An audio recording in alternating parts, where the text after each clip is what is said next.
Hi everyone, the title of this video is Meaningful Instruction in Wit and Wisdom.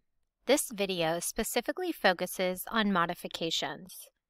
I know we have all had to make modifications due to time constraints, social distancing, ever-changing learning environments such as virtual, hybrid, full day.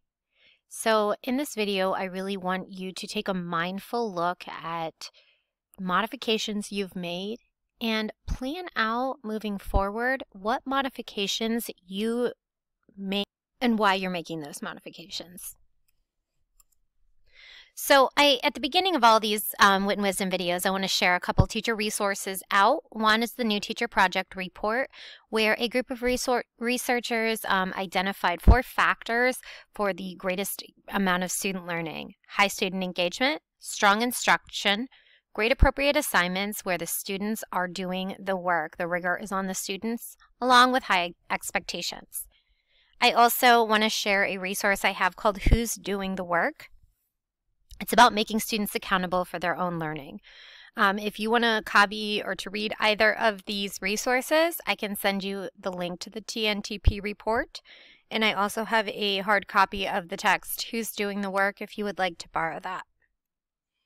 So I'm going to slide over the next couple of slides because those were addressed in other videos if you would like to watch them. We're going to look at modifications. So the first thing I want you to think about is making purposeful substitutions.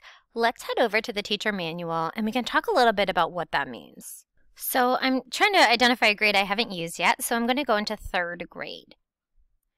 Let's take a look at their module. One thing that I like to do is look at the assessments, because I feel like when people are making modifications, that's one place they always utilize to make those modifications is the assessment section. So in these assessments, starting with focusing question task 1, the students have to write a multi-paragraph explanatory essay that compares and contrasts 2 stories by Alan Say. Let's look at the specific document that the kids have to do.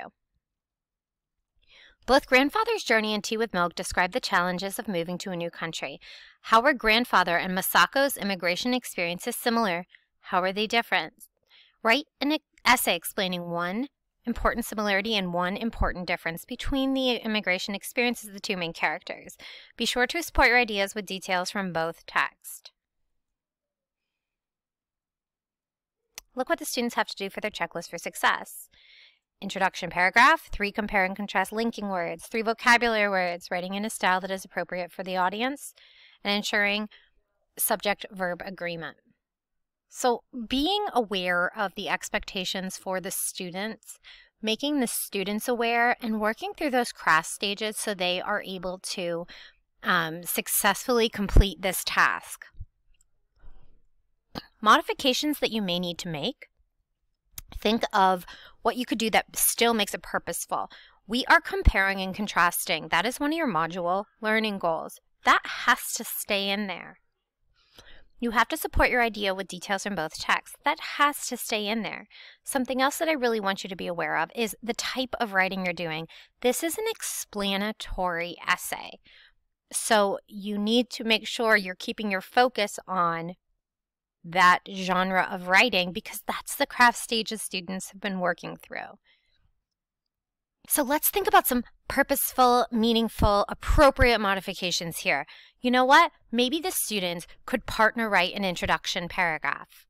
Maybe you could complete an outline together as a class and then they could choose what similarity and which differences they want to use.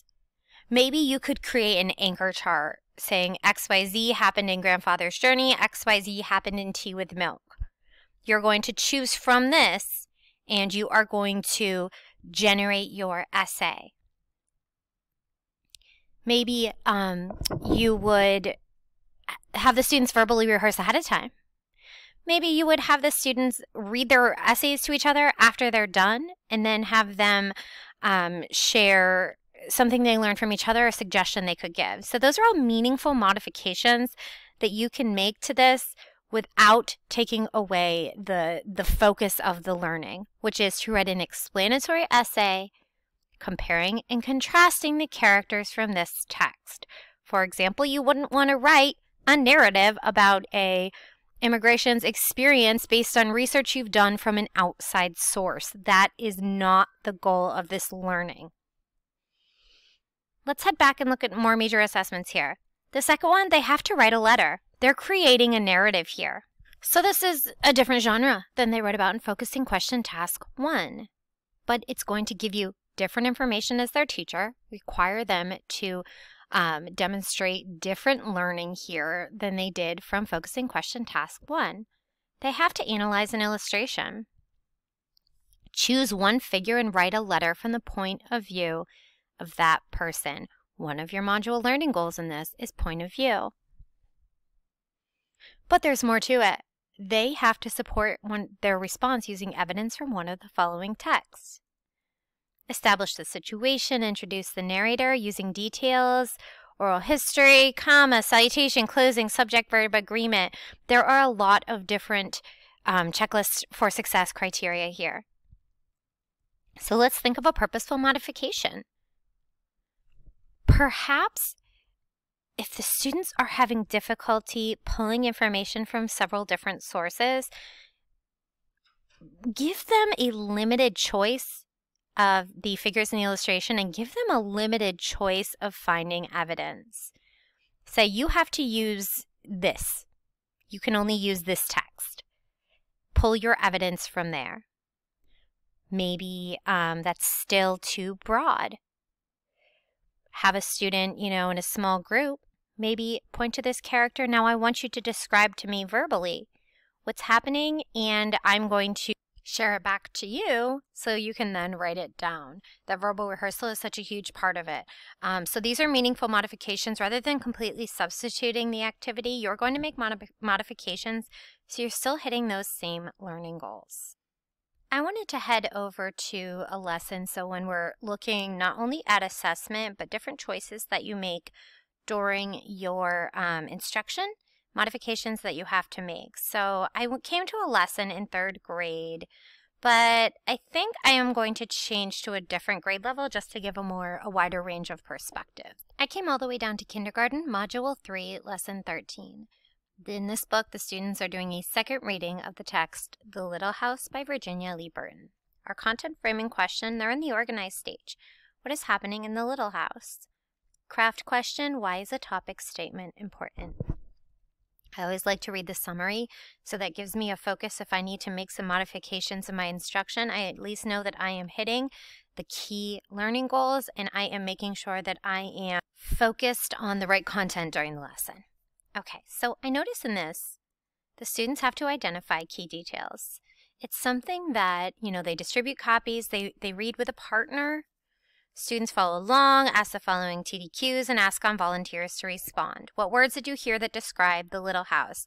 I may, if the students are with a partner or sitting near another student, I may make a modification there. Rather than calling on volunteers, I may have them think, pair, share here. Same kind of thing. And they're going to be keeping track of the changes. This may be something that I want to give them some way to track the changes. Maybe I'm going to give them 3 sticky notes or something like that. And I'm going to ask them to put a sticky note in at the beginning. And then I'll call their attention later on in the text to something that put a sticky note if you notice something that changed in this setting. And when I get to the end, same kind of thing. And that will really drive our conversation when we talk about the story and we move on to the next part. That's just like a nonverbal way to show the changes by putting a sticky note on that page. So that makes you think, oh, this is really important and this is something I want to turn back to. They complete this change chart. A modification I would make is, if I did put the sticky notes in, I would go ahead at the end and be like, let's look where we put our first sticky note. What do you guys notice here? And then flip to where your second sticky note is. Let's do that here. Same thing. Where do you see this last sticky note? What do you notice here? I think then the students are not interrupted as they're reading the text. They have a purpose. They have to go back and they have to recall why they marked that part. So that is the modification that I would make here. All right, I came back to my Google slide. The second one that I want to look at is time on text. Let's head back into the teacher manual and take a look at that.